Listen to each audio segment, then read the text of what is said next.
본 방송에서 제공하는 투자 정보는 투자 판단에 대한 조언입니다.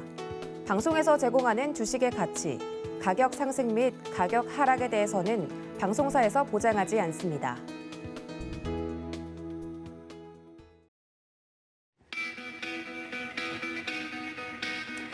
안녕하십니까. 고수익 작전 타임 진행의 도지은입니다. 이번 주 슈퍼위크를 맞아서 주요 국채 금리가 일제히 치솟고 있습니다. FOMC 회의 결과 미국이 75bp를 인상할 것으로 결과가 나왔죠. 따라서 주요국들도 덩달아서 국채 금리가 관련돼서 금리가 일제히 치솟고 있다는 말씀과 더불어 환율도 굉장히 부담스럽게 국내 시장에 지금 현재 영향을 미치고 있는 모습입니다. 이러한 상황 속에서 오늘은 어떤 작전이 또 유효할지 장 시작 전에 자세하게 전략 세워볼 테니까 저희와 끝까지 함께해 주시기를 바랍니다. 자, 그렇다면 본격적으로 이야기를 나누기에 앞서서 전일 국내 증시 마감 상황부터 살펴보도록 하겠습니다. 함께 보시죠. 네, 먼저 양대 지수부터 살펴보도록 하겠습니다. 코스피 먼저 살펴보도록 할 텐데요. 자세한 내용 좀 살펴보시면 코스피는 마감 상황 0.63% 떨어지면서 2,332포인트 선에 마무리가 됐습니다. 장중 낙폭을 확대하면서 2,309포인트 선까지 떨어졌던 지수는 외국인과 기관의 매도세를 또 방어하는 개인들의 매수세 2,332포인트 선까지 올라오면서 낙폭을 좀 만회하면서 마무리가 되는 모습이었습니다. 자세하게 수급적인 상황도 살펴보시죠. 네, 이어서 살펴보시면 어제 국내 증시 마감 상황 같은 경우는 외국인과 기관은 양매도가 나온 반면 개인들이 지수를 방어해주는 모습을 보였습니다. 개인들이 3,126억 원어치 매수가 들어온 반면 기관과 외국인은 각각 2,814억 원, 외국인은 585억 원 매도가 나오면서 시장에 강한 하방 압력을 가하는 모습이었습니다. 시총 상위 종목도 살펴보시죠. 1위부터 5위 코스피 시총 상위 종목 흐름 보시면 삼성전자, SK하이닉스, 역시나 IT 투토 하락으로 마감이 되는 모습이었습니다. 삼성전자 1.63% 떨어지면서 54,400원 선에 마감이 됐고요. SK하이닉스 2.27% 삼성전자보다 낙폭이 조금 더 컸습니다. 전일 대비 2,000원 떨어지면서 86,000원 선에 마감이 되는 모습이었습니다. 반면 LG에너지솔루션과 LG화학 상승으로 마감이 되는 모습이었는데요. 각각 1.88% 오르면서 48만 8,500원에 LG화학은 0.16% 강보합권에 마감이 되면서 62만 6천원 선에 마무리가 되는 모습이었습니다. 참고로 개인들이 어제 시장에서 순매수를 해줬다 말씀을 드렸는데 가장 많이 샀던 종목으로 삼성전자가 이름을 올리기도 했습니다. 6위부터 10위 보시죠. 네, 자세한 코스피 시총 상위 종목 6위부터 10위 상황 보시면 현대차와 기아, 어제는 완성차 종목들도 하락으로 마감을 하는 모습이었습니다. 먼저 현대차 1.78% 떨어지면서 19만 3,500원 선에 마무리가 되는 모습이었고요. 기아도 0.63% 약보합권에서 마무리가 되면서 7만 9,200원 선에 마무리가 되는 모습이었습니다. 특히나 이렇게 금리 인상이 계속해서 진행이 되면서 타격을 입고 있는 성장주 네이버 보도록 하겠습니다. 3%대 가장 낙폭이 컸습니다. 하락하면서 20만 6,500원 선 마감이 되는 모습이었고요. 참고로 삼성 SDI는 1.62% 상승하면서 62만 9천원 선에 마감이 되는 모습이었습니다. 네, 이제는 코스닥으로 넘어가 보도록 하겠습니다. 코스닥 살펴보시면 0.46% 하락하면서 751포인트 선에 어제 마감이 되는 모습이었는데요. 수급 상황도 살펴보시죠. 네, 수급 동향 보시면 어제 코스닥 같은 경우는 개인과 기관이 순매수가 들어와 주는 반면 외국인들은 역시나 빠져나가는 모습이었습니다. 환율이 부담스럽게 오른 것도 작용을 한 것으로 풀이가 되는데요. 외국인은 483억 원어치 순매도가 나온 반면 개인과 기관은 각각 182억 원, 308억 원어치 순매수를 해주는 모습을 보였습니다. 시총 상위 종목들 흐름도 살펴보시죠. 1위부터 5위 살펴보도록 하겠습니다. 코스피보다는 조금 더 상황이 나아 보이는 모습인데 에코프로비엠 3.75%까지 상승하면서 10만 7,900원 선에 마무리가 되는 모습이었고요. 셀트리온 헬스케어 0.31%, LNF도 2% 넘는 상승폭 보여주는 모습이었습니다. HLB도 1.43% 오르면서 42,700원 선에 마무리가 됐고 게임주 하락 마감하는 모습입니다. 3.93%까지 떨어지면서 카카오게임즈 4만 4천원 선에 마감이 됐다는 점 알려드립니다. 6위부터 10위 보시죠. 네, 자세한 상황 살펴보시면 역시나 에코프로만 굳건히 좀 지켜주는 모습입니다. 5%대 상승이 나오면서 13만 9,700원 선 마무리가 되는 모습이었고요. 대부분 종목은 하락하는 모습입니다. 특히 엔터죽 최근까지 흐름이 좋았는데 어제는 좀 낙폭이 컸네요. JYP 엔터 3.21% 떨어지면서 6만 400원 선에 마무리가 됐고 펄어비스도 게임주로서 1.79% 떨어졌다는 말씀 전해드리면서 이렇게 국내 증시 작전 관련돼서 마무리를 좀 해봤습니다. 네, 국내 증시와 관련돼서 저희가 리뷰를 해보고 돌아왔는데요. 이렇게 금리 역전 현상이 또 계속 진행이 되고 있는 가운데 국내 증시 과연 돌파구는 있을 것인가 이러한 부분에 대해서 오늘 자세하게 이야기를 나눠보도록 하겠습니다. 글로벌 증시와 국내 증시 작전 함께 세워주실 전문가님 좀 모셔보도록 하겠습니다. 루크투자연구소 임순재 대표님 스튜디오에 모셨습니다. 대표님 어서 오세요. 네, 안녕하십니까? 네, 저희가 시작과 동시에 어제 국내 증시 마감 상황을 좀 살펴봤습니다. 이번 주가 슈퍼 위크였지 않습니까? 일단은 어제 마무리가 된 국내 증시와 관련돼서 자세하게 포인트 짚어주신다고요? 네, 어저께 증시 같은 경우 방금 앵커도 얘기했듯이 코스피, 코스닥 전부 다 하락하는 그런 모습을 보였습니다. 전일 이제 미국의 기준금리 인상 여파로 미국 시장이 빠지고 그에 따라서 국내 시장도 같이 약세를 보인 결과다라고 보시면 될 것 같습니다. 특히 이제 어제 같은 경우 이제 개인 같은 경우 매수를 이제 보였고요. 그다음에 외국인 같은 경우 이제 매도하는 그런 모습을 보였습니다. 특히 이제 코스피에서 외국인이 6거래일 연속 지금 매도를 하고 있는 그런 모습을 보이고 있고요. 9월 달 전체적으로 본다라고 하게 되면 하루를 제외하고 나머지는 전부 다 매도를 하고 있습니다. 그래서 9월 달에 한 1조 9천억 정도 순매도하는 그런 모습을 보였다라는 게 좀 특징적이지 않나 싶고요. 어저께 대부분 업종은 하락을 했는데 그나마 이제 좋았었던 종목은 전기가스, 그다음 비금속 광물, 음식료 등이 비교적 좋은 그런 흐름세를 좀 보였다라고 보시면 될 것 같고요. 대신 이제 서비스, 증권, 운수창고 같은 업종들은 좀 낙폭을 좀 키운 그런 하루였다라고 보시면 되겠습니다. 일단 미국 연준의 이제 그 기준금리를 어저께 이제 0.75%로 올렸고요. 그다음에 연말까지 기준금리를 계속 올릴 것이다라는 게 시장에서는 상당히 부담스럽게 작용을 했다라고 보시면 되겠습니다. 일단 기준금리상 연말 같은 경우 이제 4.4%까지 기준금리를 올릴 것이고 내년에는 4.6%까지 올린다라고 하게 되면 지금 11월 달, 12월 달에도 높은 금리 인상이 불가피한 그런 상황이다라는 게 시장 반응 아니었나라는 생각이 들고 있고요. 이에 따라서 원달러 환율도 어저께 1,400원대를 넘어서는 그런 모습을 보였습니다.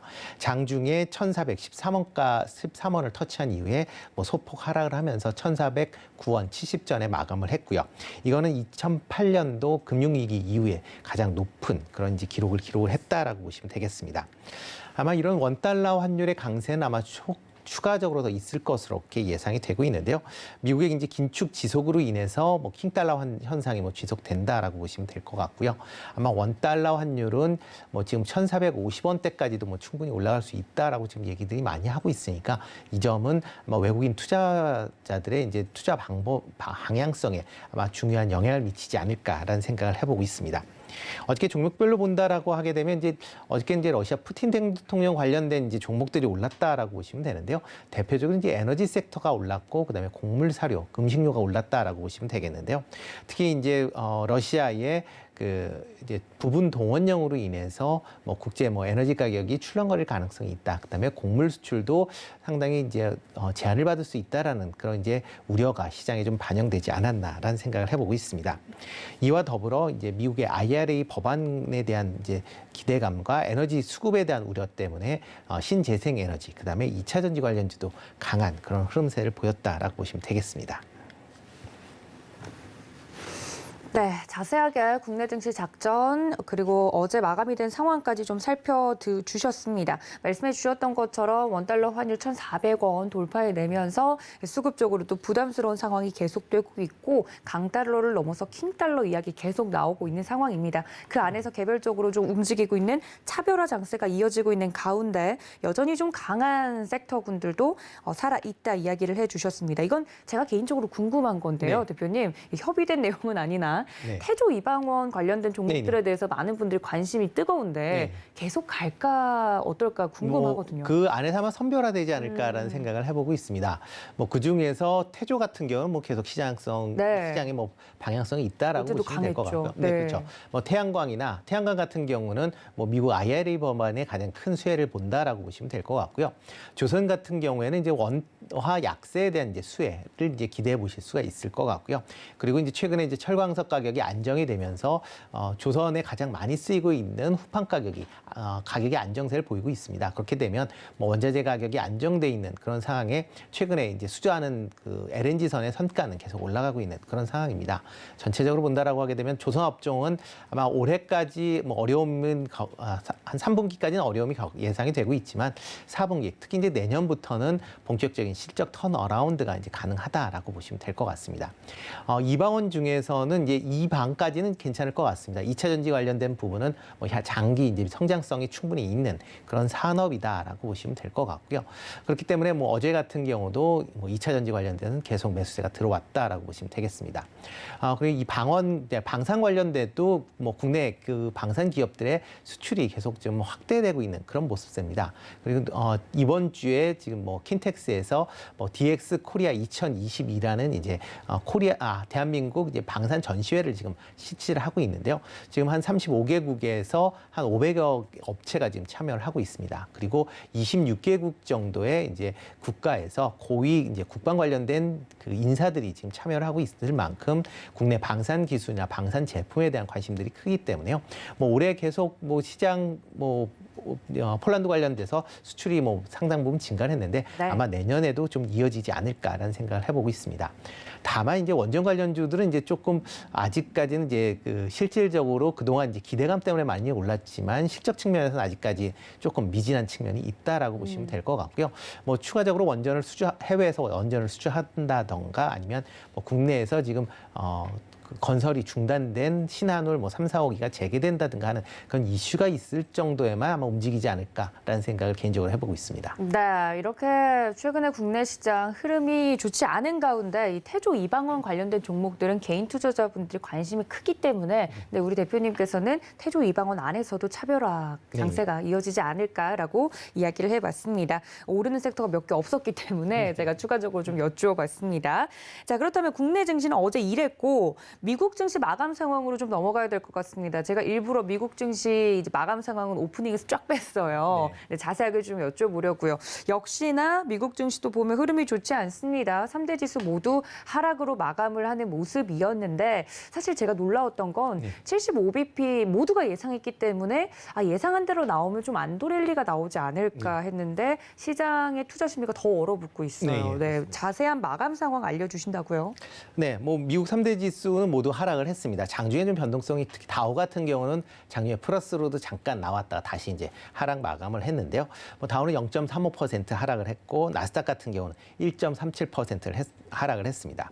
S&P 500 같은 경우도 0.84%, 그다음에 필라델피아 반도체 지수도 2.81% 하락을 하는 그런 모습을 보였습니다.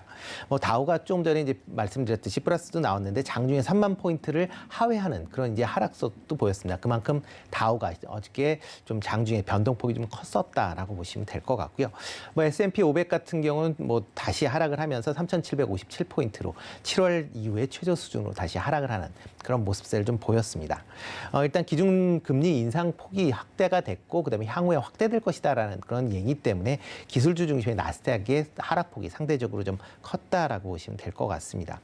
업종별로 본다라고 하게 되면 헬스케어나 커뮤니케이션 업종을 제외하고 나머지 9개 섹터가 이제 하락을 했다라고 보시면 되겠습니다.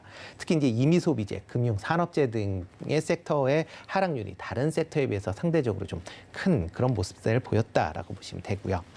전일대 발표된 이제 여러 지표들이 있는데 비교적 이제 고용 지표는 안정적으로 발표가 됐습니다. 신규 실업 청구 건수는 21만 3천 건으로 지난주부터 소폭 상승을 했지만 여전히 낮은 수준을 유지를 하고 있다라고 보시면 되고요. 연속 실업 실업수당 청구 건수도 137만 9천 건으로 계속 지난주보다 소폭 하락을 하는 모습을 보였습니다.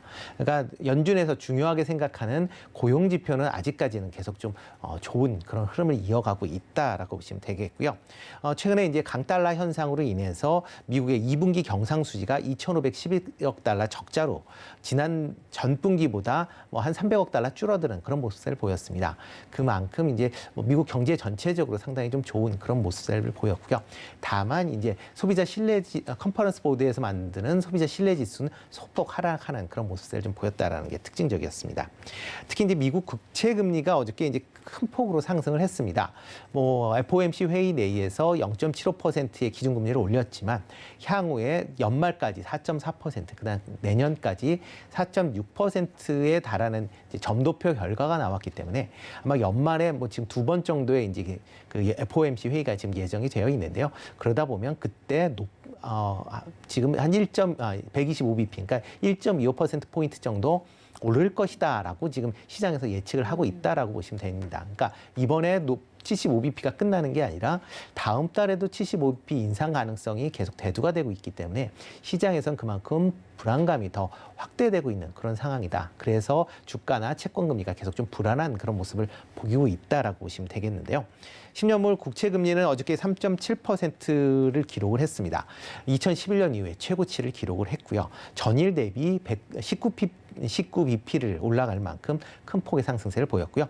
2년물 국채 금리 같은 경우도 4.12%를 기록을 하면서 전일보다 12bp 정도 올라가는 그런 모습을 보였습니다. 2년물 같은 경우는 장중에 4.16%까지 상승을 했는데요.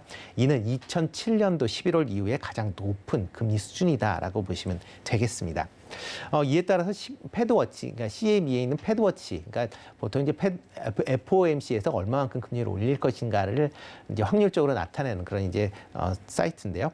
여기에 본다라고 하게 되면 11월 기준금리의 인상 확률을 75bp가 올라갈 것이다라는 게 69% 상당히 높게 현재 잡고 있고요. 50bp를 올릴 것이다라는 게 31%를 기록을 하고 있습니다. 특히 이제 연말 기준금리를 한다라고 하게 되면 지금 4.25%, 그러니까 지금보다 뭐 100bp가 더 올라가는 거죠. 그게 29.5%, 그다음에 4.5%가 될 것이다라는 게 67%일 만큼 연말 기준금리까지도 여전히 높게 지금 예상을 하고 있다라는 게 어떻게 보면 시장에서 이런 금리를 더 끌어올린다라고 보시면 될 것 같고요. 이와 덧붙여 각국의 중앙은행들이 어저께 기준금리를 큰 폭으로 인상하는 그런 모습을 좀 보였습니다. 영란은행, 그 영국의 중앙은행이죠. 영국 기준금리를 50bp 인상을 했습니다. 뭐 지난달에 이어서 2달 연속 이제 50bp 인상을 했고요. 지금 7번 연속 지금 통화회의에서 기준금리를 인상하는 그런 모습을 보이고 있습니다. 그만큼 영국의 물가 상승률 수준이 상당히 높다라고 보시면 될 것 같고요. 이에 따라서 올해 말에 영국이 아마 침체에 빠질 것이다라는 그런 이제 조심스러운 예측도 같이 내놓은 그런 상황입니다. 이와 더불어 이제 어저께 스위스 중앙은행 같은 경우나 이제 노르웨이 중앙은행 같은 경우, 스위스 중앙은행은 어저께 75bp의 기준금리를 올렸고요. 그다음에 노르웨이 중앙은행도 50bp를 올렸습니다. 그 외에 필리핀이나 인도네시아 중앙은행도 50bp를 올릴 만큼 전 세계 중앙은행들이 금리를 전부 다 올리고 있다라는 것도 투자 심리를 상당히 좀 위축시키는 그런 모습세였고요. WTI 같은 경우는 어저께 소폭 상승을 하면서 83.65달러로 마감을 했습니다. 그리고 달러 인덱스는 111.29를 기록을 하면서 뭐 지금 계속 이런 달러 강세가 이어가고 있는 그런 모습세를 보였고요. 특히 이제 장중에 111.8포인트를 기록을 하면서 20년 내에 가장 강한 그런 모습세를 보였습니다. 네, 자세한 뉴욕 증시 마감 상황과 더불어서 최근 글로벌 전반적인 흐름 짚어주셨습니다. 대표님께서 말씀해 주신 것처럼 이 미국이 금리 인상을 함과 동시에 대부분의 주요국들도 덩달아서 금리 인상을 최소 빅스텝 이상으로 올리는 슈퍼위크가 진행이 됐는데요. 일단 미국의 달러가 너무 강하기 때문에 자국의 여러 주요국들이 일단 우리도 살고 보자 하면서 열심히 금리 인상을 쫓아서 하고 있는 모습입니다. 일단 우리 시장에 포커스를 맞추어서 우리도 좀 이야기를 해보자면 연준이 이 자이언트 스텝을 단행을 하면서 우려하던 한미 금리 역전 현상이 또 일어났습니다. 현실이 됐죠. 그래서 어떤 영향이 있을지 좀 자세하게 분석을 해주신다고 하는데 금리 역전 현상 사실 들어도 피부로 좀 와닿지 않는 부분들이 있어서 잘 몰랐던 부분들이 있었는데 일단 역전이 되면 어떤 부분부터 변화가 일어나나요? 네, 일단 뭐 그 한미 그 금리가 역전이 된다라고 하게 되면 그 미국 금리가 더 높아지는 거죠. 그렇죠. 그렇게 되면 뭐 국내나 그러니까 우리나라하고 이제 미국하고 이제 경제 상황을 비교를 해보시면 될 것 같습니다. 뭐 국내보다 미국 경제가 더 크고 더 이제 안정성이 높다라고 많은 분들이 생각을 하게 되는데요. 그러다 보면 일반적인 경우에는 좀 더 위험한 쪽이 금리가 높고 안전한 쪽이 금리가 낮아지게 됩니다. 그렇지만 이렇게 금리 역전이 된다라고 하게 되면 그 경제 상황이 좋은 미국의 금리가 더 높고 경제 상황이 상대적으로 좀 덜한 우리나라가 금리가 낮다라는 거거든요. 그러면 일반적인 투자자들은 좀 더 안전하고 높은 금리를 찾게 되기 때문에 미국으로의 자금 쏠림 현상이 지금보다 좀 더 강화될 수 있다라고 보시면 될 것 같습니다. 특히 이제 미국 같은 경우에 이제 기준금리를 올해 계속 올리겠다라고 얘기를 하고 있고요. 뭐 파웰 의장도 지금 뭐 얘기는 뭐 점도표상에 본다라고 하게 되면 연말까지 4.4%다라고 얘기를 하고 있습니다. 그렇다 보면 연말에 이제 기준금리를 까지 보면 이제 4.25에서 4.5%의 이제 기준금리 인상이 불가피한 그런 상황이고요. 그러다 보면 뭐 국내에서 금리를 빨리 올린다라고 해도 그렇게 빨리 못 올리기 때문에 안전자산인 미국 금리가 좀 더 높아진다. 그러면 그만큼 달러 강세가 좀 더 이어질 가능성이 충분히 있다라고 보시면 되겠습니다. 이렇게 이제 달러 강세가 이루어진다라고 하게 되면 뭐 단순히 달러 강세뿐만 아니라 환율이나 그다음에 물가에도 상당히 악영향을 미치는 그런 결과를 초래하게 되는데요. 일단 그 달러가 강세가 되면 원화가 약세가 되는 건 좀 불가피합니다. 그만큼 달러를 더 선호하기 때문에 이제 이런 현상이 발생을 하는데요. 이렇게 원화 약세가 이루어진다라고 하게 되면 수입 물품 가격이 인상이 됩니다. 그렇게 되면 수입 물가가 상승이 될 것 같고요. 그러면 국내 물가도 같이 견인하는 그런 이제 효과를 발휘하게 됩니다. 특히 이제 우리나라의 원자재의 대부분은 지금 해외에서 수입을 하고 있기 때문에 원화가 약세를 보인다라고 하게 되면 그만큼 물가 상승이 될 가능성이 좀 더 높아질 수밖에 없다라고 보시면 되겠습니다. 지난 8월 달 예를 든다라고 하게 되면 수입 물가가 22.9%가 상승을 했습니다. 그렇지만 이제 결제 통화 기준, 그러니까 달러 기준으로 본다라고 하게 되면 10.7% 상승을 했습니다. 그러니까 나머지 한 10% 정도는 원화가 이제 약세를 보이면서 추가적으로 올랐다라고 보시면 될 것 같고요. 그러다 보면 이런 이제 원화 약세는 뭐 국내 수입 물가에, 그러니까 국내 물가에 상당히 이제 우려를 끼친다라고 보시면 될 것 같습니다. 특히 하반기에는 공공 서비스 요금, 그다음에 제품 가격이 계속 지금 올라가고 있기 때문에 물가가 더욱더 높아질 가능성이 있다라고 보시면 될 것 같고요. 뭐 그러다 보니까 지금 상황에서는 뭐 달러 강세가 그렇게 좋은, 뭐 미국을 제외하고 나머지 국가에서는 그렇게 좋은 모습을 보이지 않고 있다라고 보시면 되겠습니다. 네, 한미 금리 역전 현상 대체 구체적으로 어떤 영향이 있는가 이야기를 자세하게 해주셨습니다. 우리 대표님께서 이야기를 해주셨던 것처럼 통상 이 금리 역전 현상이 일어난다면 국내 증시에서는 외국인들의 자금 유출 가능성이 커지기 때문에 그런 부분들이 가장 직격탄을 맞지 않을까. 신흥국 중심으로는 악재로 작용하는 이슈이기 때문에 자세하게 좀 여쭈어봤는데요. 이런 상황 속에서 추가적으로 지수가 더 하락할 수도 있지 않을까 하는 걱정의 목소리들도 나오고 있습니다. 하반기 코스피 지지선에 대해서 다양한 증권사들에서 예측을 내놓고 있는데 마음의 준비를 이 정도까지 하는 게 맞는 건지 개인적으로 궁금하거든요, 대표님. 네, 일단은 조금 이제 조심을 하시는 게 더 맞지 않을까 싶습니다. 어차피 이제 증시라는 게 경제 환경을 뭐 반영을 하는 그런 이제 장소다라고 생각을 하시면 될 것 같고요. 그렇기 때문에 경제 상황이 나쁘다라고 하게 되면 그게 어쩔 수 없이 주식시장에 반영이 된다라고 보시면 되겠습니다. 특히 최근에 이제 경제 상황 자체가 상당히 이제 불안정성이 높기 때문에 어떻게 보면 증시도 이렇게 이제 계속 출렁거림이 좀 커질 것이다라고 예상을 하고 있고요. 그러다 보면 지금보다는 주가가 추가적으로 좀 하락할 가능성은 충분히 있다라고 예상을 하고 있습니다. 특히 미국 금리가 인상이 마무리되는 시점까지는 아마 시장이 계속 좀 불안감이 좀 이어지지 않을까라는 생각이 들고 있고요. 미국 기준금리가 그럼 언제쯤 안정이 될 것이냐라고 하면 지금 내년 상반기까지는 아마 기준금리를 더 올리지 않을까라는 그런 이제 얘기들을 많이 하고 있고요. 그리고 나서 그 이후에는 뭐 높은 기준금리가 유지될 걸로 예상이 되고 있습니다. 뭐 그러다 보면 국내 증시 입장에서도 보면 지금보다 한 10% 정도의 추가 하락 가능성은 여전히 열려 있다라고 보시는 게 더 맞지 않을까 싶습니다. 뭐 코스피 같은 경우는 뭐 2,000포인트 정도에서 최소한 지지가 되지 않을까라는 생각이 들고요. 그렇다고 2,000포인트 정도를 지지를 한다라고 해서 바로 반등을 한다라기보다는 아마 2,000에서 2,500, 내년에는 2,000에서 한 2,500포인트 내에서 아마 횡보 국면이 달 가능성이 좀 더 커 보인다라고 보시면 될 것 같습니다. 특히 기업 실적 측면에서 보면 올해보다 아마 내년의 기업 실적들이 좀 더 부진하지 않을까라는 생각을 해보고 있고요. 그 이유는 글로벌 경기가 전체적으로 둔화가 되고 있기 때문에 국내 기업들의 수출 규모도 아마 내년에는 올해와 같은 성장성을 기대하기는 좀 어렵지 않을까라는 생각을 해보고 있습니다. 또 하나가 이제 외국인들의 이제 수급 자체가 계속 이렇게 미국 달러화가 강세고 기준금리가 높은 그런 상황이면 이머징 마켓보다는 미국 내의 국채 투자를 선호할 가능성이 충분히 있고요. 그러다 보면 국내 외국인 수급 측면에서도 그렇게 약간 좀 부정적이지 않을까라는 생각을 해보고 있습니다. 코스닥 같은 경우는 뭐 지수 다이로 본다라고 하게 되면 한 650포인트가 아마 지지선이 되지 않을까라는 생각이 들고 있고요. 그거에 맞춰서 아마 투자 뭐 중장기적인 관점에서 투자를 아마 참고를 하시는 게 어떨까 싶습니다. 네, 상황이 이런 만큼 어느 정도 이 지지선이나 이 시장 상황을 보면서 대응하는 것이 굉장히 중요하다 말씀을 해주셨습니다. 이렇게 강달러 현상이 계속되고 있는 가운데 계속 피해주와 수혜주를 찾는 데 또 투자자들이 급하다는 이슈가 나오고 있습니다. 강달러 현상에 또 수혜를 입는 곳도 있다면 피해를 보는 곳도 있잖아요, 대표님. 자세하게 포트폴리오 전략 저희 어떻게 좀 짜보는 게 좋을까요? 네, 일단 뭐 주식이 이제 전체적으로 하락을 한다는 국면이다라고 네. 하게 되면 뭐 전체적으로 시장 좀 나쁠 것이다라고 보시는 게 더 맞지 않을까라는 생각이 들고 있고요.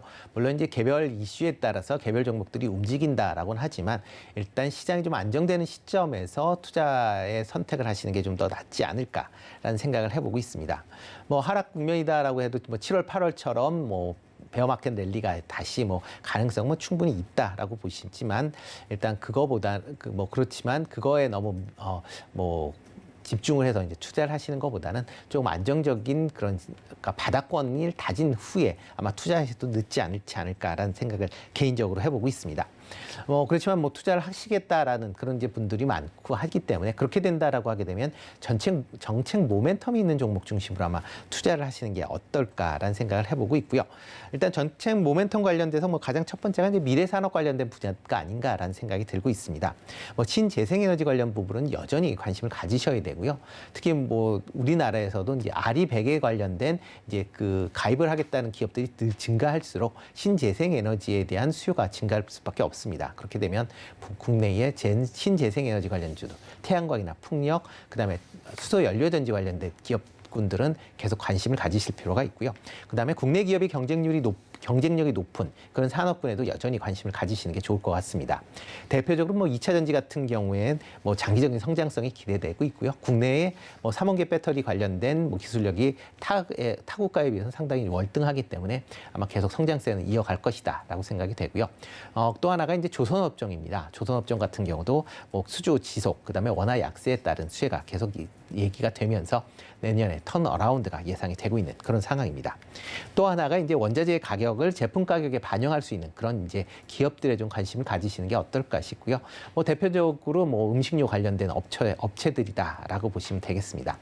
뭐 이런 종목에 투자를 하실 때 물론 이제 지금같이 뭐 주가 수준 국내 기업에 비해서 주가 수준이 분명히 낮은 거는 맞습니다. 그렇지만 굳이 지금까지 급하게 하시기보다는 좀 하락이 돼서 바닥권을 다지게 될 때 아마 이런 업종 중심으로 상승률이 좀 더 빠르게 전환이 될 것 같기 때문에 그런 시점에서 아마 투자를 하시는 게 좀 더 낫지 않을까라는 생각을 해보고 있습니다.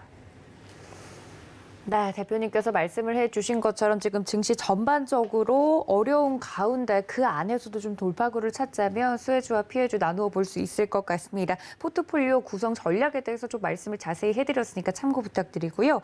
대표님 그렇다면 오늘장에 좀 국한돼서 이야기를 해보자면 뉴욕 증시도 하락으로 마감이 됐기 때문에 국내 증시도 하락 출발할 것으로 예상은 되고 있거든요. 오늘장 작전 저희 어떻게 하는 게 좋을까요? 좀 보수적으로 지켜볼까요?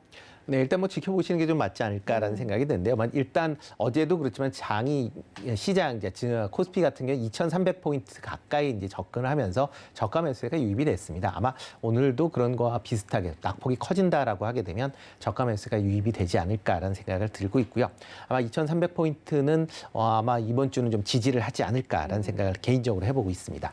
다만 이제 원달러 환율이 지금 1,400원대를 계속 유지를 하면서 외국인 이제 매매가 어떤 식으로 될지 조금 더 관심 있게 보실 필요가 있지 않을까 싶습니다. 아마 외국인 매도세가 좀 오늘도 이어질 걸로 그렇게 예상이 되고 있는데 지금 계속 이제 외국인 매도세에 따라서 관련된 종목들은 조금 조심하실 필요가 있을 것 같고요.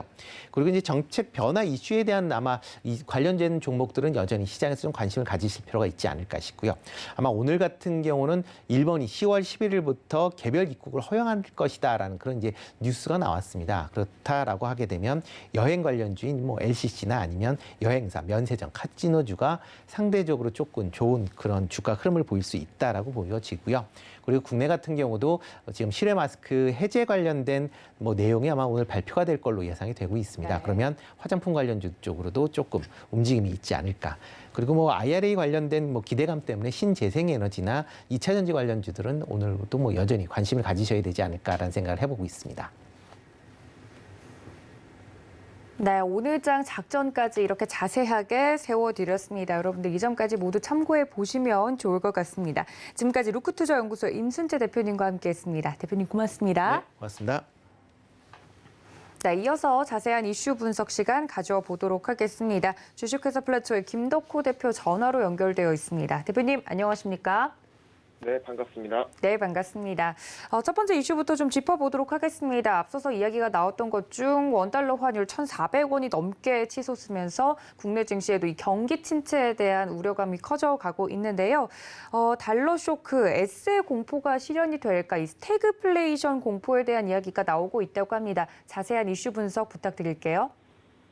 네, 사실 이제 스태그플레이션이라고 하면은 고물가, 고금리 시대에서 저성장 국면에 들어가는 경우를 말씀을 드릴 수 있을 것 같습니다. 다만 이제 이 에세 공포라고 표현이 되고 있는 이 스태그플레이션이 분명 이제 연초만 하더라도 이미 이제 인플레이션에 관련된 부분들이 굉장히 높게 언급이 됐었고요. 여기 이제 러시아 우크라이나 전쟁이 확전이 되게 되면서 실제로 에그플레이션과 그리고 에너지플레이션과 같은 모든 부분에서의 산업 전반적에서 인플레이션 타격이 굉장히 커지고 있는 것은 사실입니다.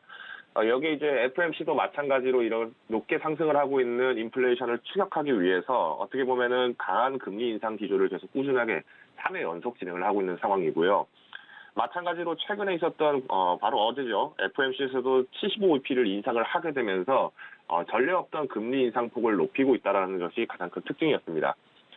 문제는 이제 오늘까지도 마찬가지로 증시에서는 이런 강한 금리 인상이 이뤄질 경우에는 환차손에 대응하는 외국인들의 매도 물량들이 굉장히 많이 나올 것으로 예측할 수밖에 없고, 여기에 또 실질적으로 산업들이나 기업들 입장에서는 현재 이제 기준금리라든가 이런 부분들이 압박을 받게 될 경우에는 원활한 사업 배출이나 이런 부분들이 좀 어려워질 수밖에 없습니다.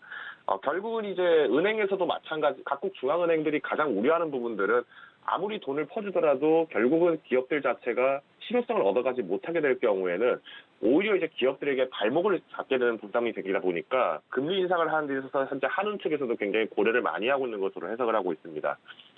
다만 이제 이번 FOMC가 또 11월에 또 예정이 되어 있는데 현재 이제 글로벌 증시에서는 마찬가지로 이번 11월에도 자이언트 스텝을 할 가능성들을 충분히 열어두고 있다는 것이 특징이기 때문에 당장 다가올 10월 우리 한은 금통위에서도 75bp 이상 금리를 올리지 못할 경우에는 마찬가지로 증시의 타격은 꾸준하게 이어질 것으로 예상을 하고 있습니다.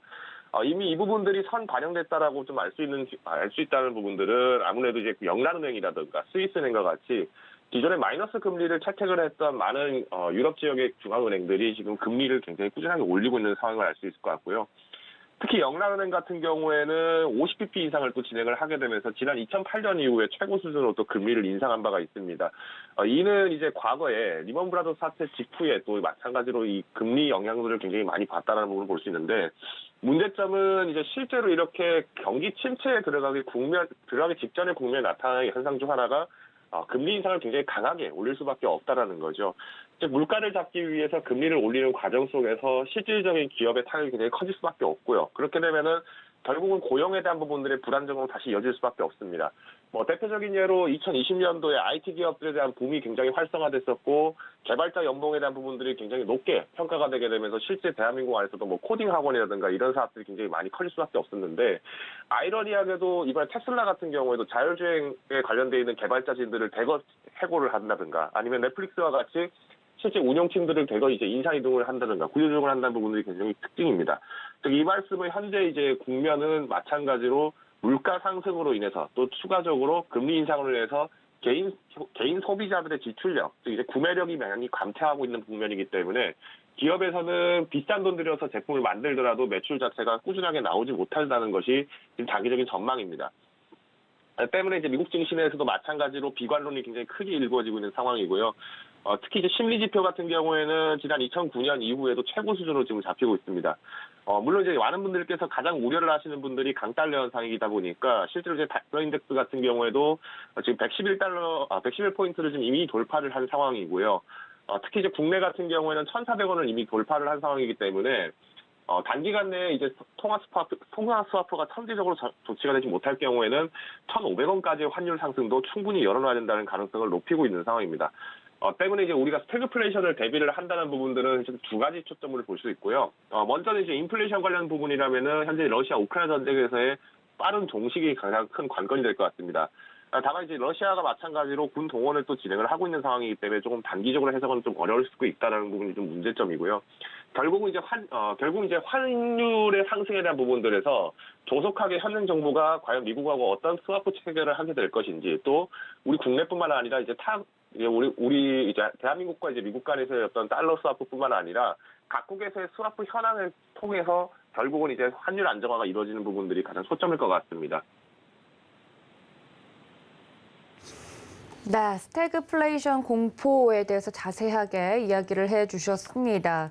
이렇게 경기 침체와 관련된 내용들이 계속해서 언급이 되고 있는 가운데 두 번째 이슈로 좀 넘어가 보도록 하겠습니다. 두 번째 이슈는 경제 지표로 살펴보는 목표가 조정 노하우를 오늘 알려주시겠다고요?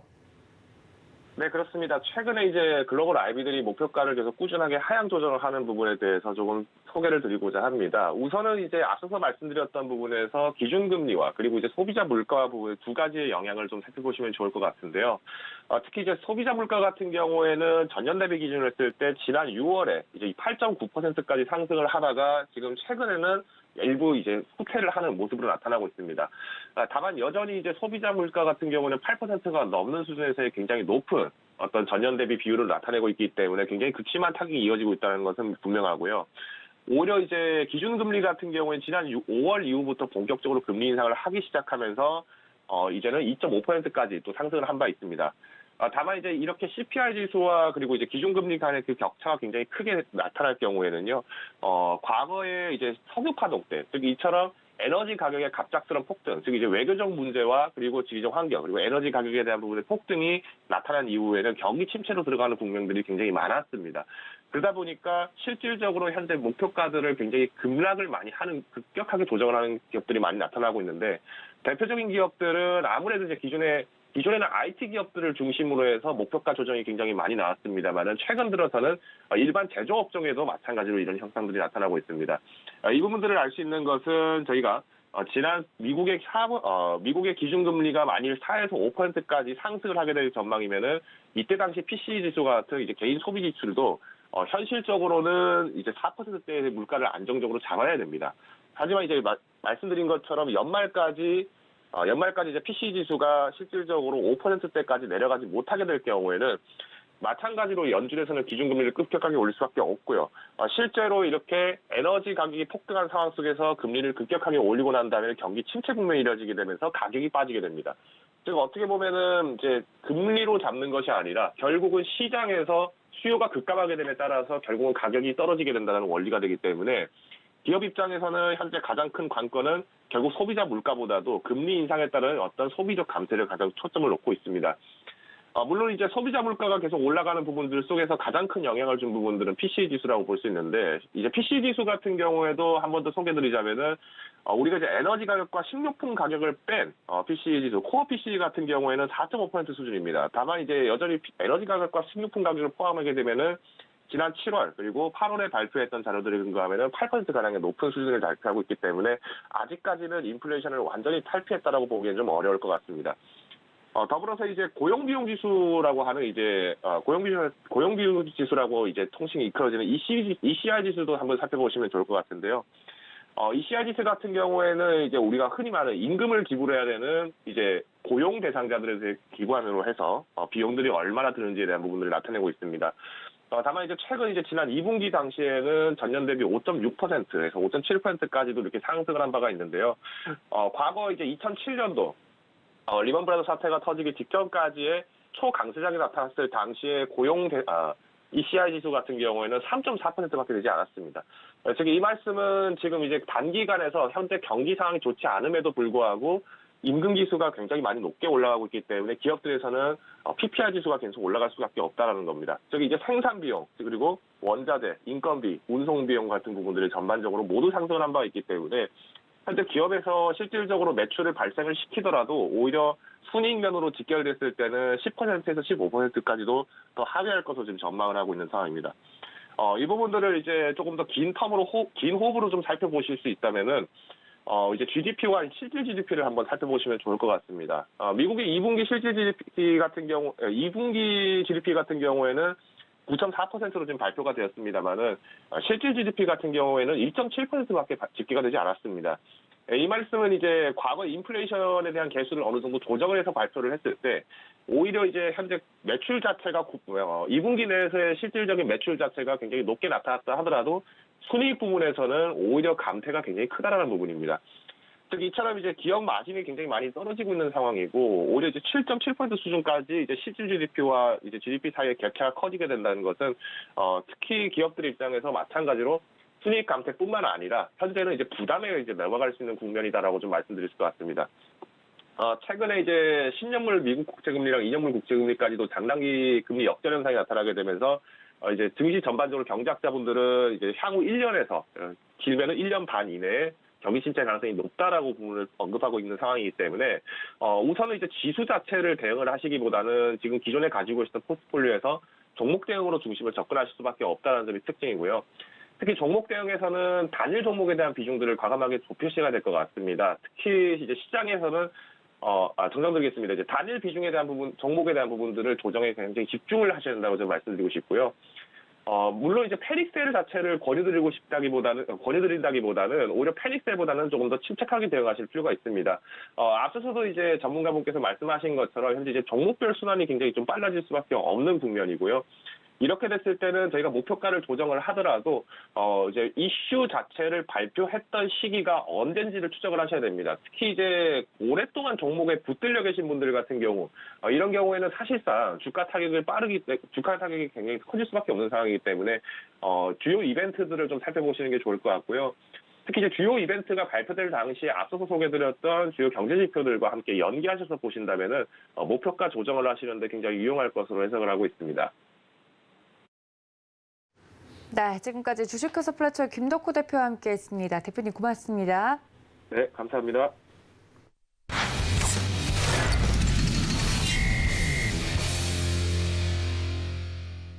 네, 자세한 종목에 대한 이야기 이어가 보도록 하겠습니다. 글로원 파트너스 이성웅 이사님과 연결합니다. 이사님 안녕하십니까?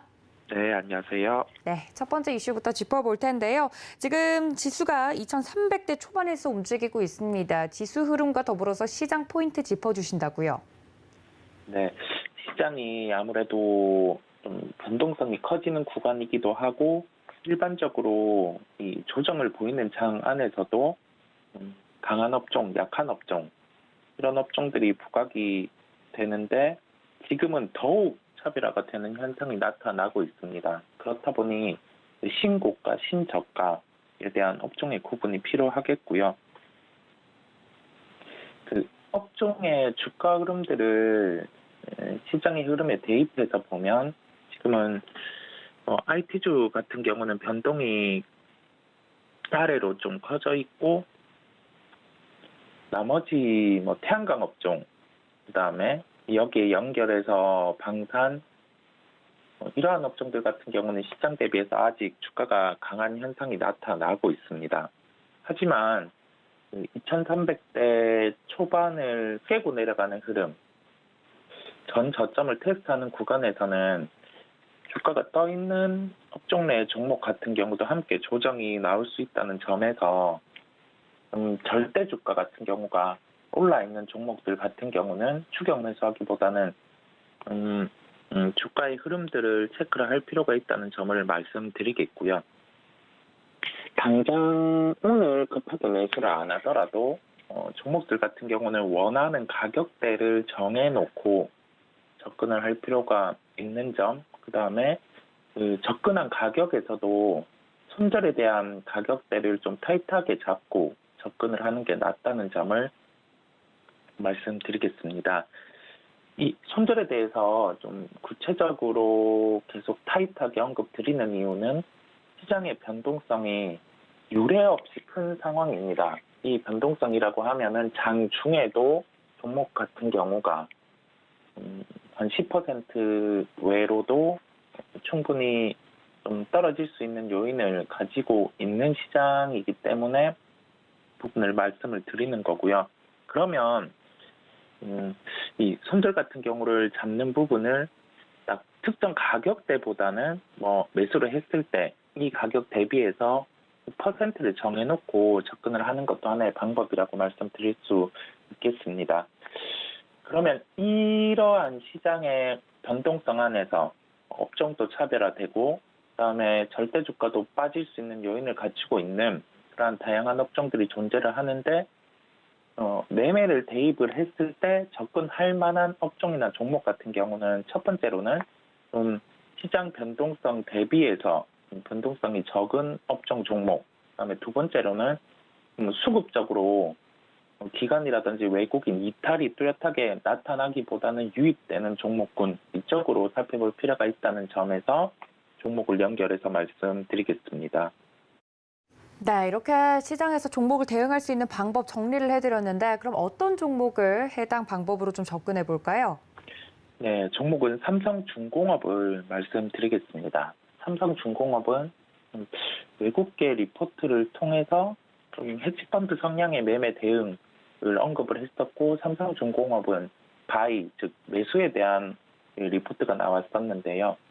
거기에 대한 논리는 내년, 즉 2023년에 수주 부분, 그다음에 흑자 전환 이 부분에 대한 구체적인 언급이 되어 있었습니다. 그렇다 보니 주가 같은 경우 대표적으로 현대미포조선이 조선업종 내에서는 주가 흐름이 가장 좀 견고하게 흘러왔고 이제 조선업종 안에서도 자금이 좀 퍼지는 현상이 나타나면서 대우조선해양, 삼성중공업이라는 종목군이 부각을 받고 있는 상황입니다. 시장 대비해서 조선업종에 대한 주가는 강세를 나타내고 있어요. 이 상황에서 주도업종군이 되어서 이 종목 같은 경우가 현재 가격 구간에서 매수를 해서 장기 투자를 하면서 나아간다. 이렇게는 시장 상황이 무리가 있습니다. 그 점을 기억을 하고 매매 가격에 대한 접근, 그다음에 목표 수익률 같은 경우도 좀 타이트하게 잡으면서 대응이 필요한 시장 그리고 종목이라는 점을 말씀드리겠습니다. 전일 종가는 5,880원이었습니다. 가격 접근은 5,760원대 접근 가능하다는 말씀을 드리겠습니다. 네, 오늘 시장 포인트와 더불어서 본 특징적인 종목 삼성중공업이었습니다. 자세하게 가격 접근 말씀드렸으니까 여러분들 이 점까지 참고 부탁드리고요. 자, 다음 이슈로 좀 넘어가 보도록 할 텐데요. 지금 이렇게 시장의 변동성이 굉장히 큰 상황 속에서 주식 비중을 어느 정도로 가져가면 좋을지 많은 분들이 궁금해하실 것 같습니다. 여기에 대한 내용 더불어서 설명해 주신다고 하셨는데 오늘장 작전까지 녹여서 함께 부탁드려도 될까요? 네네. 제가 좀 녹여서 말씀을 드리도록 하겠습니다. 시장이 변동성에 대한 언급을 많이 드리는데 이 부분을 언급드리는 이유는 그만큼 시장의 난이도가 좀 높다는 얘기라고 할 수 있겠고 유례 없이 지수 같은 경우도 좀 가지고 있는 체력 대비해서 조정이 큰 상황입니다. 이런 상황에서는 떠 있는 업종이라고 하면은 주가가 지금 시장 대비해서 좀 버티고 있는 업종 같은 경우도 아래로 키를 맞출 가능성이 높아요. 그 점을 염두를 둘 필요가 있겠고 좀 빠져 있는 절대 주가가 하락해 있는 업종 같은 경우를 되려 매수의 기회로 삼고 접근을 하는 게 더 나은 시장이라고 말씀을 드릴 수 있겠습니다. 기본적으로 현금 비중은 많이 가지고 가기에는 주식을 계속 보유하면서 오신 분들이 많을 텐데 그래도 한 50%대 유지는 기본이라고 말씀을 드리고 싶고요. 다만 포트 내에서 손실이 한 30% 이상 발생을 하고 있다. 그러면 매도에 대한 실익은 크게 없습니다. 그 점은 좀 바뀌는 시장 안에서 가지고 있는 계좌 안에서 10종목이 있다고 하면은 대표적인 3종목, 4종목 이 정도군으로 줄이면서 대응을 하는 것도 하나의 방법이기 때문에 그런 접근도 필요하다고 말씀을 드리겠고요. 이제는 IT주 한번은 서서히 비중의 확대, 측면을 고려할 타임이라고 말씀드리겠습니다. 네, 최근 시장에 대한 이야기까지 자세하게 좀 전달드렸습니다. 시장이 어렵다 보니까요. 난이도가 높은 시장 속에서 어떻게 전략을 짜가면 좋을지 언급을 좀 드렸으니까 여러분들 이 점까지 투자 포인트 챙겨가 주시길 바랍니다. 지금까지 글로벌 파트너스 이성웅 이사님과 함께했습니다. 이사님 고맙습니다. 네, 감사합니다. 네, 저희가 장전 전략 이렇게 모두 세워드렸는데요. 장중 흐름은 매매 시그널 통해서 잡아드리겠습니다. 본 방송에서 제공해드린 정보는 투자 판단에 대한 조언일 뿐 해당 주식의 가치나 수익률을 보장하고 있지 않다는 점까지 알려드리면서 저는 잠시 뒤에 다시 인사드리겠습니다. 시청해주신 여러분 고맙습니다.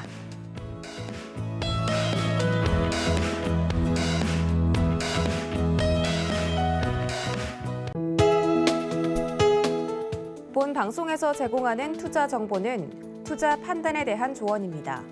방송에서 제공하는 주식의 가치, 가격 상승 및 가격 하락에 대해서는 방송사에서 보장하지 않습니다.